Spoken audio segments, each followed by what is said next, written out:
सोलापुर शहर को हिला देने वाली तृतीय पंथी आयुब सैयद की हत्या ने पूरे महाराष्ट्र को झकझोर दिया है। समाज की मुख्य धारा में आकर सोलापुर नगर निगम चुनाव लड़ने का सपना देख रहे हैं। आयुब सैयद की शुक्रवार रात बेरहमी से हत्या कर दी गई। शनिवार दोपहर घटना सामने आते ही शहर में सनसनी फैल गई। पुलिस जांच में सामने आया कि लातूर से आए 3 आरोपियों ने चोरी की नियत से आयुब सैयद को निशाना बनाया। आरोपियों ने तकिए से मुंह दबाकर उसकी जान ली और घर में रखा सारा सोना व कीमती सामान लूटकर फरार हो गए। एक बेहतर भविष्य राजनीतिक पहचान बनाने की कोशिश कर रहे आयुब की जिंदगी इस तरह खत्म कर दी गई। हालांकि सोलापुर पुलिस ने तत्परता दिखाते हुए महज 6 घंटे में सीसीटीवी के आधार पर तीनों आरोपियों को लातूर से गिरफ्तार कर इस जघन्य हत्याकांड का खुलासा कर दिया। पुलिस की तेज कार्रवाई से जहां आम नागरिकों में भरोसा जगा है, वहीं अपराधियों में कानून का खौफ भी साफ नजर आ रहा है। आयुब सैयद की हत्या सिर्फ एक व्यक्ति की नहीं, बल्कि एक सपने और सामाजिक बदलाव की उम्मीद की हत्या मानी जा रही है। ये घटना शहर की आत्मा को झकझोर देने वाली है। सोलापुर से अल्ताफ शेख के साथ voice of Maharashtra news channel K bureau chief Munna Mujawar की विशेष रिपोर्ट।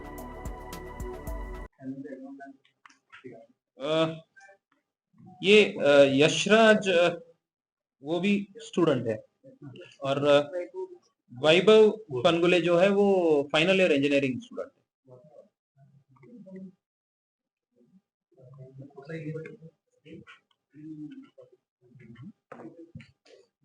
जो मैं नहीं बोल रहा हूँ उसका फर्दर इंट्रोगेशन चालू। सॉरी, लेट आला का भाऊ? पुन्हा सांगतो, या मर्डरच्या आणि निवडणुकीच्या आदर्श आचारसंहिताच्या अजिबात कुठल्याही प्रकारचा संबंध नाहीये। हे त्यांच्या वैयक्तिक ते मैत्रीपण होतं, ते आरोपी क्रमांक 2 आफ्ताब आणि हे मृतकांच्या आणि त्यांच्याकडे काही मौल्यवान वस्तू आहेत म्हणून यांना जे माहिती होतं त्याच्या टार्गेट करायची म्हणून मोटिव्ह, अजिबात कुठल्याही प्रकारच्या इलेक्शन रिलेटेड नाहीये।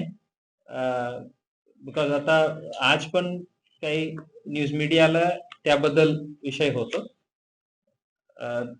ही might have had some aspirations, but या क्राईमच्या आणि त्या एस्पिरेशन्सच्या बिलकुल कुठलाही प्रकारचा संबंध नाहीये। थँक्यू। 2 आफ्ताब इसाक शेख जे आहे हे मायत आयुब हुसेन सय्यद यांच्या यापूर्वीपासूनच ओळखीचं होतं आणि ते अगोदर त्यांना भेटण्यासाठी येणे जाणे होतं। त्यांनी मायतांच्या कडे भरपूर प्रमाणात सोन्याचे दागिने व रोख रक्कम असल्याबद्दल त्यांना माहिती होतं। त्याप्रमाणे बाकी इतर दोन्ही आरोपींना तयार करून अशा तिन्ही मिळून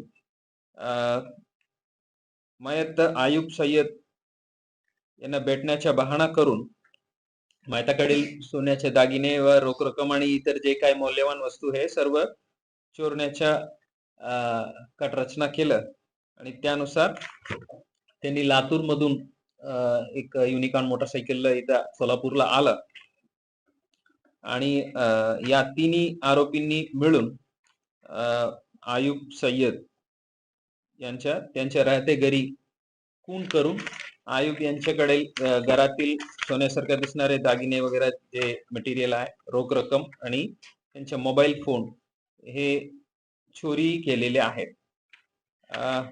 यात परत जाताना मृतकांचेच एक यामाहा 2 व्हीलर आहे, तेही यांनी चोरून लातूरला गेलं। अशा हे गंभीर जे गुन्हे आहेत ते दाखल होऊन अगदी 6 तासात उघडकीस आणलेले आहेत। गुन्ह्याचा तपास